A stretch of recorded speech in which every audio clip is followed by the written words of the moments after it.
Ah. Bengat tak tukar rambut lagi ah.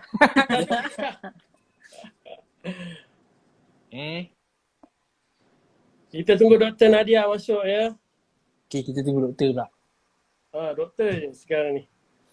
Doktor tak tahu doktor pakai apa, tapi doktor pakai tudung lah kan. Kata dia. Doktor tak boleh pakai tanjak.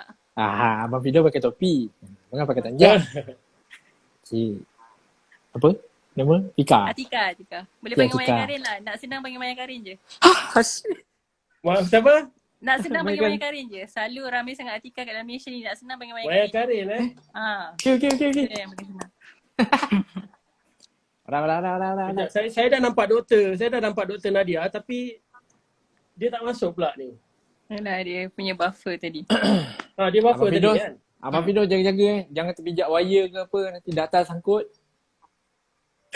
Tak, dah check. Dah check insyaAllah. Okay. Dah. Okay. Apa khabar semua sihat Saya dah nampak doktor. Doktor Nadia. Alhamdulillah. Assalamualaikum. Dia punya buffer. Assalamualaikum. Dia buffer. Tarik nafas, turun nafas. Tak. Okay, make sure Doktor Nadia, make sure line okay Doktor Nadia. Dah. Okay. Apa khabar semua sihat Doktor Nadia. Alhamdulillah. Alhamdulillah. Assalamualaikum. Doktor sihat. Okey, benar sihat. Tarik nafas, turun nafas, Okey. turun nafas. Alright. Kejap. So, Kenapa lagi? kita pun tak nak buang masa ni. Ya, Encik Lu. Nanti abang. Kita tengok line siapa yang delay.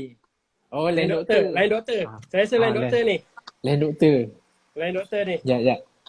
Apa, jangan marah. Frontliner. Kita tunggu. Kita boleh tunggu. InsyaAllah. Boleh tunggu. Sekejap.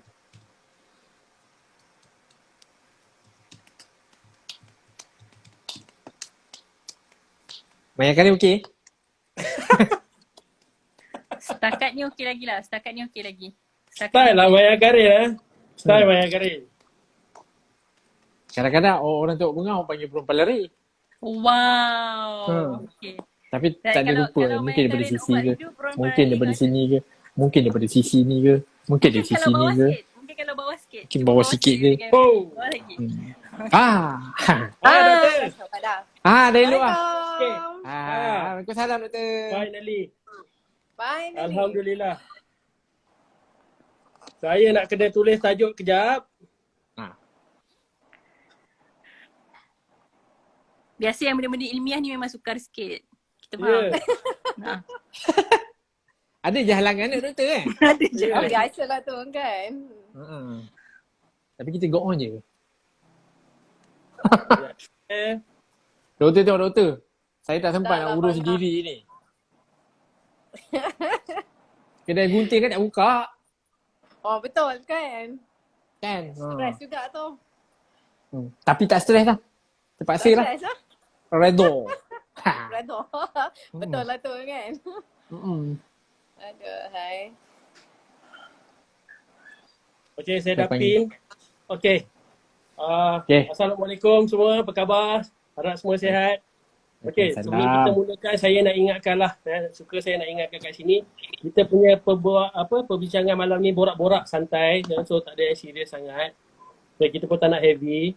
Walaupun tajuk dia macam agak serius. Okay, kita tak akan sentuh pada isu penderaan. So saya nak pesan kat sini, kita tak akan sentuh pasal isu penderaan sebab isu tu sedang dilakukan siasatan. So saya harap banyak pihak, terima kasih pada pihak JKM, pihak polis kerana menjalankan tugas mereka dan saya percaya mereka menjalankan tugas mereka dengan baik dan saya rasa mereka pun nak mengharapkan yang terbaik untuk adik Bella sebab sebagai seorang manusia dan anggota beruniform kan. So of course dia nak yang terbaik.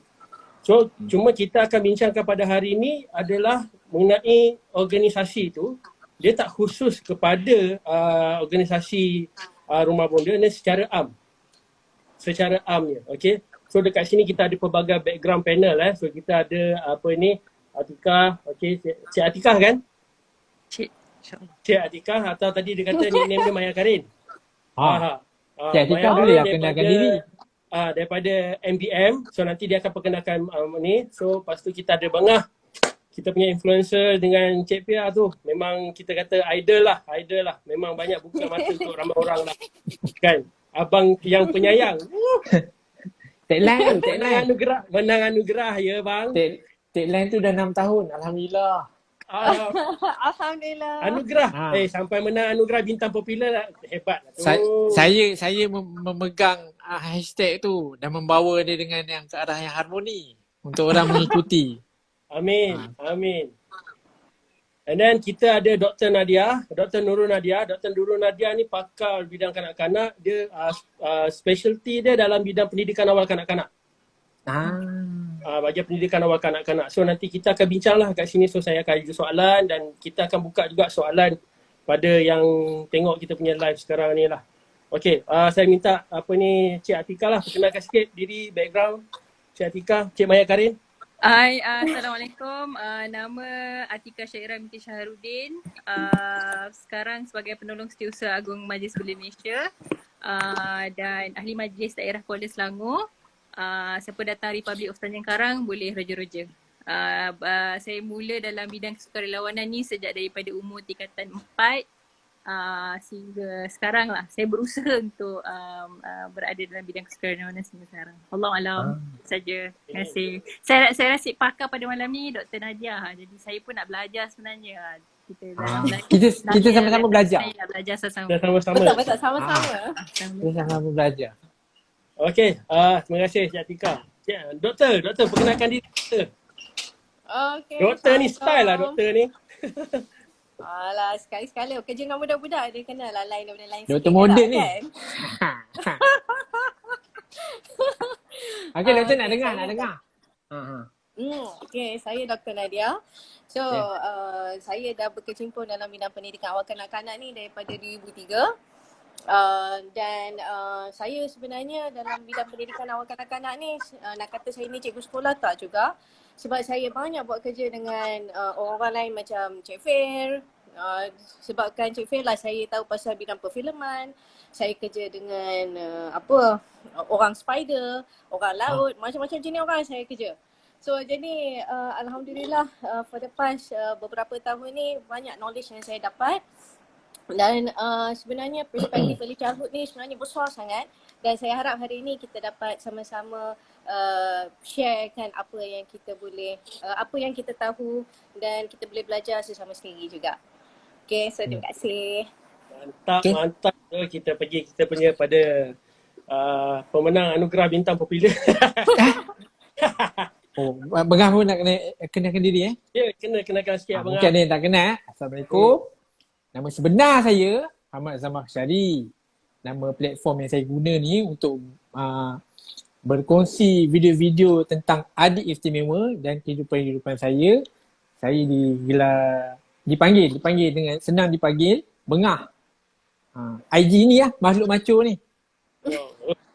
Tak ada apa yang special pun. Tapi bila kita duduk dan dapat anugerah dengan adik istimewa ni, punya baru tahu kita semua manusia ni, kita semua istimewa. Betul. Kita dapat istimewa ni anugerah tu adik istimewa ni lah. Jadi doktor, saya tak tahu apa kemahiran saya dekat dalam dunia ni.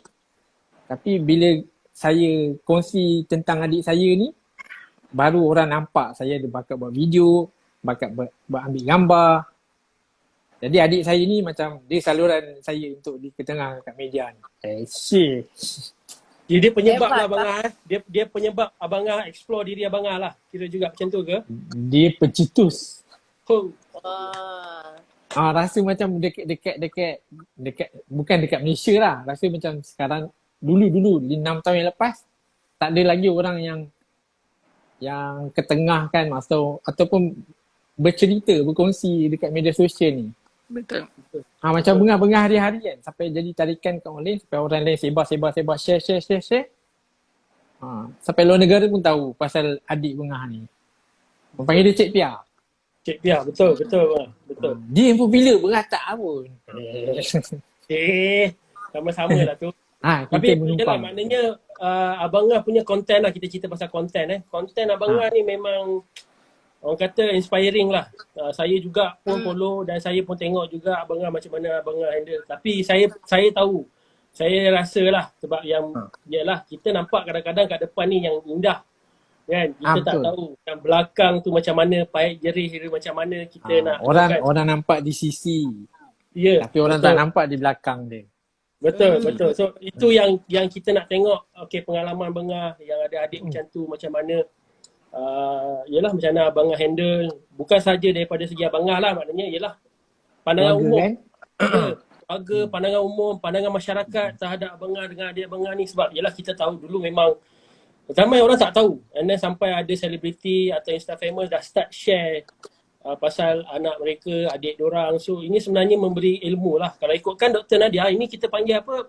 Ilmu khas Kalau untuk pendidik, kita panggil untuk ilmu khas kan? Ya, betul.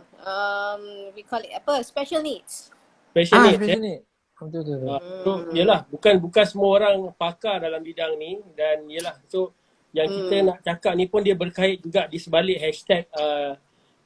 hashtag Justice for Bella ni lah. Maknanya kalau boleh malam ni kita macam ramai orang hashtag benda ni. Hashtag diorang share Justice for Bella, Justice for Bella. Okay. So saya pun sendiri ambil kesempatan pada hashtag tu untuk saya rasa macam okay, ini medium yang kita rasa kita boleh share lebih lagi. Okay. Daripada kita nak highlight isu penderaan itu. Okay, kita nak tengok juga daripada sudut-sudut yang lain. Sebab kita tahu pokok tu tak goyang kalau tak ada angin. Kan, benda tu tak boleh jadi daripada satu angle saja kita tahu mungkin benda tu tak akan boleh berlaku. So ini untuk masa depan sebab kita tahu isu penderaan dekat Malaysia ni bukan baru. Okay, saya ingat dulu masa saya kecil-kecil dulu kita ada lagu tema untuk penderaan ni. Masa saya kecil-kecil dulu. Famous lagu tema penderaan. So kita tahu benda ni dah lama. Okay, so saya rasa saya nak tanya juga pada doktor lah, okay. Sebab saya tahu doktor pernah, so kita fokus pada bahagian management hari ni management, okay. So nak tanya lah sebab kita tahu baru-baru ni base information yang kita dapat dan saya tahu ramai juga yang dekat sini aware yang kita tahu cakap pasal, okay, orang nak tubuhkan rumah kebajikan ni, okay, rumah Tuhan, rumah didikan, nak buka taska, nak buka tadika, yelah kita tahu niat orang macam-macam nak buat tapi apa prosedur dia. So saya dimaklumkan doktor pernah set up satu sekolah, satu rumah kebajikan apa semua. So doktor boleh sharekan tak doktor pengalaman?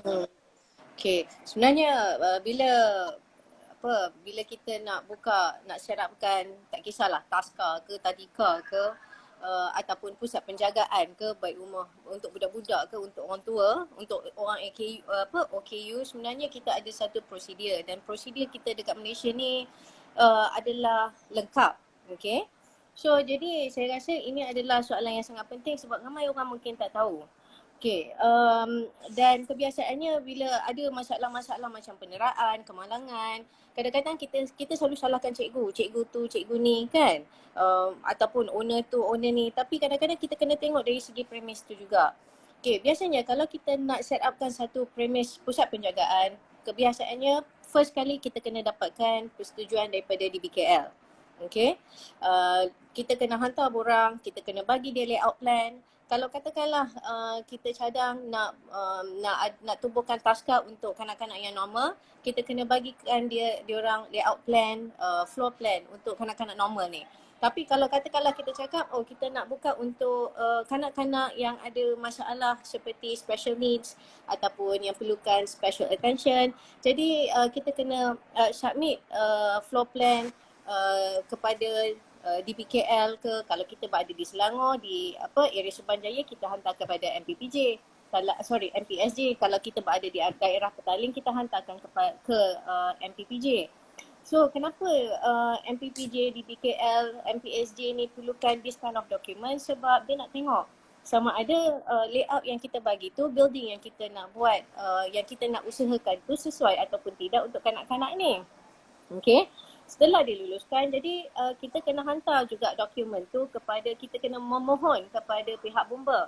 Jadi pihak bomba ni dia akan datang ke sekolah atau ke pusat penjagaan tersebut, tak kisahlah berada di shop lot ke, berada di rumah teres ke, rumah banglo ke, dia akan datang sebab dia nak tengok dari segi keselamatan.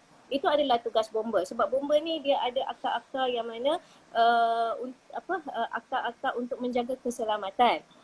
Keselamatan kanak-kanak, cikgu, even kalau kan ada cleaner pun kita kena, dia orang nak jaga keselamatan cleaner tersebut.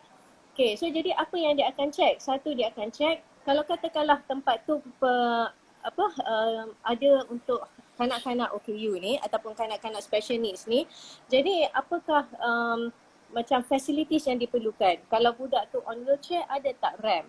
Kalau katakanlah budak tu dia ada certain kind of like physical disability, apakah facilities yang ada? Kadang-kadang kalau yang budak tak boleh nak jalan sangat tu ke, yang jenis kaki dia sengit sikit tu kan, jadi ada tak macam handrail, things like that. So bomba ni dia nak tengok kalau katakanlah ada masalah dari segi macam emergency, how are we going to like nak commute these children to get out from the building, things like that.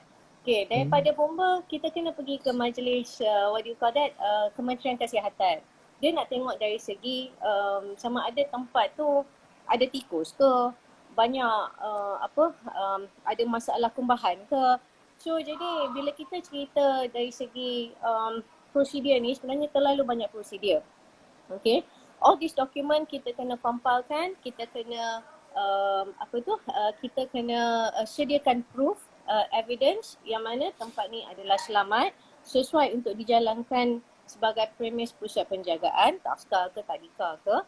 Dan kemudian kita akan submitkan all this document kepada JKM. Final approval biasanya daripada JKM. So jadi lepas dah, kalau katakanlah bila JKM dah approve our proposal, bukan setakat tu saja, dia akan datang pula untuk dia pantau. Okay, dia nak pantau betul ke apa yang kita bagi semua ni ada. Okay, dan biasanya pihak JKM dia bukan pantau dari segi premis sahaja, dia akan pantau dari segi cikgu. Cukup ke cikgu? Sebab ada setengah budak, ada setengah sekolah ni sekolah rumah teres, lot tengah, sampai ada 100 orang budak. Cikgunya ada 10. So ini adalah tugas-tugas JKM. Okay, so jadi bukanlah bila dia approve tu dia hanya bagi saja, nah lah ambil lah lesen. Tak, dia akan datang, dia akan check. Dan mereka datang check secara berkala. Okay, walaupun saya tak ada sekolah tu, tapi saya pernah siapkan banyak sekolah dan juga kawan-kawan saya pun ada banyak sekolah. Dia orang ada sekolah sendiri dan memang dari semasa ke semasa dia orang akan beritahu, alamak Nadia, JKM nak datang lah. Okay, kalau JKM nak datang ni kenapa? Ada masalah dengan pintu ke atas tu. Okay, pintu apa? Pintu keselamatan, pintu kecemasan. Jadi nak kena buat something lah dekat atas. So jadi sebenarnya bukanlah, kita jangan anggap macam JKM ni menyusahkan. Okay, sebab kita ni manusia, selalu kita ni nak shortcut dan kita ni kalau boleh, kalau duit tu ada lebih, kalau boleh kita nak simpan. So jadi bila JKM datang sebenarnya sebenarnya ianya satu perkara yang sangat bagus sebab kita sentiasa rasa macam kita nak kena upgrade, kita nak betulkan semua benda-benda ni. Okay, in terms of the facilities, numbers of teachers, makanan yang kita hidang tu takkan nak makan nasi dengan sup. Pernah saya pergi ke sekolah dulu, ada satu sekolah ni dia bagi nasi dengan kicap sahaja. Okay, kalau katakanlah JKM tak pantau, siapa yang nak pantau? Ibu bapa dia orang takkan tahu. Okay, sebab cikgu boleh cakap ataupun owner boleh cakap apa-apa sahaja dekat parents. Okay, mungkin satu hari tu dia bagi makan nugget sebab nugget tu sedap lebih daripada hari-hari yang biasa, daripada nasi dengan kicap. Itulah benda yang budak akan cakap. Jadi parents pun bila dia dengar, oh bagus sekolah ni dia bagi nugget, makanan mahal. So jadi sebab itulah JKM is here in the picture to ensure that apa yang sepatutnya kita sediakan, kita sediakan. Bagus, okey. Terima kasih lah. Maknanya memang clear lah. Maknanya JKM ni ada peringkat yang terakhir. Maknanya kena pergi ke majlis bandaraya sebab dia nak convert rumah itu jadi premis perniagaan, betul? Ya, betul. Okey, so lepas tu baru pergi ke bomba untuk bomba atau keselamatan dan lepas tu kesihatan, Kementerian Kesihatan untuk cek pemakanan, menu semua. Saya dengar cerita menu pun dicek juga. Ya, dia akan cek menu, dia akan cek dari segi premis tu dari segi itulah kadang-kadang dekat tepi tu ada tangki kumbahan, sesuai ke tidak kalau dengan budak-budak. Doktor explain tu clear, memang clear sangat. So maknanya lepas tu barulah kita pergi kepada peringkat yang terakhir iaitu peringkat JKM. Betul. Ya. JKM yang akan datang untuk cek balik semua benda ni lah doktor, dan itulah yang dia akan berikan kelulusan ya. Betul doktor? Ya. Ya. Okey. So maknanya prosedur tu pada pendapat doktor, prosedur tu cantik lah. Pada saya tak ada masalah. Yang memberi masalah tu kita sendiri. Sama ada kita nak follow the procedure ataupun tak follow the procedure. Kalau tak nak bagi kerja sama kan Ya. ada. Ya. So maknanya sistem tu memang dah yalah saya percaya yalah kita punya sistem tu memang dah solid lah kalau ikutkan kan. Tapi yalah berbalik pada isu yang berlaku sekarang ni, yalah kita pun macam terkejut juga bila kita dapat tahu yang rumah bonda tu tak dapat kelulusan. Kan? Tak dapat. So orang tertanya-tanya lah. Ni yang orang termasuk diri saya juga tertanya-tanya macam sebab ada keluar statement JKM buat video dan keluar statement yang mengatakan rumah bonda ni tak pernah mohon. So tak pernah mohon. Tak pernah mohon. So macam bagi saya kalau tak pernah mohon, macam mana perkara ni boleh berlaku, sedangkan kalau ikutkan doktor cakap tadi ada 3 prosedur yang berkenaan yang kena lalu. Kan maknanya kita bukan boleh suka-suka nak buka rumah perlindungan ke rumah asuhan ke, betul lah doktor? Betul. So itu pada saya agak muskil lah juga di situ kan, macam macam mana. So orang mungkin nampak macam rumah tu dah disita dan dah ditutup sebab alasan ni melanggar melanggar undang-undang yang sebab premis tu tidak berdaftar. Tapi orang kena tahu kan di sebalik pendaftaran tu bukannya kita daftar dengan JKM saja. So kadang-kadang orang tak tahu. Orang tak tahu. So orang ingat ada kita hanya deal dengan JKM. Padahal macam doktor cakap tadi, kita ada bomba, kita ada Kementerian Kesihatan, kita ada Majlis Bandaraya yang akan datang pantau juga sebenarnya. So pada pendapat doktor macam mana? Banyak ke kes sebelum ni yang macam yelah tempat tak ada keputusan tapi beroperasi? Oh banyak. Even kalau saya tak silap Kementerian Wanita ataupun JKM dia dah keluarkan statistik. Daripada dulu lagi dah keluarkan statistik. Memang terlalu banyak sekolah ataupun pusat penjagaan yang tak berdaftar. Salah satu sebab kenapa dia orang tak berdaftar ini pada pendapat saya berdasarkan dialog saya dengan dia orang secara informal kan, adalah sebab satu pada dia orang kos. Kos untuk mendaftarkan tu bukannya murah. Sebab bila kita pergi ke bomba cakap kena buat emergency exit. Kalau rumah tu 2 tingkat dah kena tambah lagi 4-5 ribu nak buat tangga dekat atas kan. Itu semua kos. Kemudian dari segi apa lagi flooring and so on. So itu semua ada incur cost. Jadi dan ada setengah-setengah ramai juga pengusaha ni yang mana pada diorang nak jalankan sahaja. Sebab pusat penjagaan ni banyak buat duit. Buat duit ni maksud saya it can generate income. It's a business.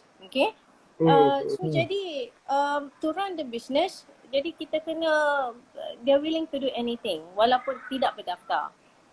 Jadi apa yang kementerian dah lakukan adalah dia orang wajibkan untuk semua sekolah dan juga pusat pengasuhan pusat asuhan yang tak pernah berdaftar, daftarlah dengan JKM. Buatlah prosedur yang sepatutnya. So daripada didenda ke apa ke, they give the option untuk berdaftar. Daripada usaha tu banyak juga banyak juga pusat-pusat penjagaan dan juga taska tadika ni telah mula berdaftar. Tetapi saya rasa inisiatif ni akan mengambil masa yang bukan lama lah, tetapi akan mengambil satu jangka masa. Panjang jugalah sebab JKM tak boleh nak paksa. JKM tak boleh nak paksa in terms of macam mana JKM nak tahu orang tu berdaftar ke tidak. Dia orang bukan ada orang peronda untuk meronda kawasan perumahan, betul tak? Jadi sebenarnya pihak kerajaan ataupun kementerian dia orang perlukan perlukan sokongan dan juga bantuan daripada orang yang di kawasan sekeliling. Katakanlah dalam kawasan perumahan saya ni tiba-tiba muncullah satu sekolah. Sebagai penduduk dekat sini adalah tanggungjawab saya untuk bertanya kepada JKM atau memberitahu JKM ada satu sekolah tu dekat hujung rumah saya tu dia tiba-tiba bulan lepas saya nampak dia orang dah buka sekolah. Dulu rumah kosong, sekarang ni dah jadi sekolah. So apa salahnya saya sebagai penduduk untuk tanya JKM, betul ke sekolah tu dah berdaftar ke? Okay, so jadi daripada bantuan kita sebagai penduduk ni, kita boleh bantu JKM untuk identify sama ada rumah tu dah berdaftar atau pusat tu dah berdaftar ataupun tidak. Okay. Dan lagi satu, kenapa banyak kes-kes penderaan? Kes penderaan ni terlalu banyak yang kita dengar dan kebanyakan kes penderaan ni adalah daripada berlaku di pusat-pusat yang tidak berdaftar, betul tak? Betul. For example, apa yang budak baby yang kena masuk peti ais tu kan? Ya. Digombak tu ingat. kes tu. Ya, itu digombak kan? Betul, itu adalah yang kalau pengasuh saya tu. Pengasuh. itu rumah pengasuh. Okey, so jadi pada pendapat saya, kenapa benda ni berlaku? Adakah cikgu ataupun pengasuh tu tidak berpengetahuan dalam pendidikan awal kanak-kanak? So kita ada banyak sangat program. JKM ni dah bagilah program free, program berbayar, diploma, bachelor, cakaplah. Okey, nak scholarship, nak Tapi keluarkan EPF, semua dah tak ada. ikut rangkaian yang betul ya. Bukan, pada saya itu adalah diri sendiri. Saya tertarik dengan statement doktor tadi yang mana masyarakat ni kena ambil tahu.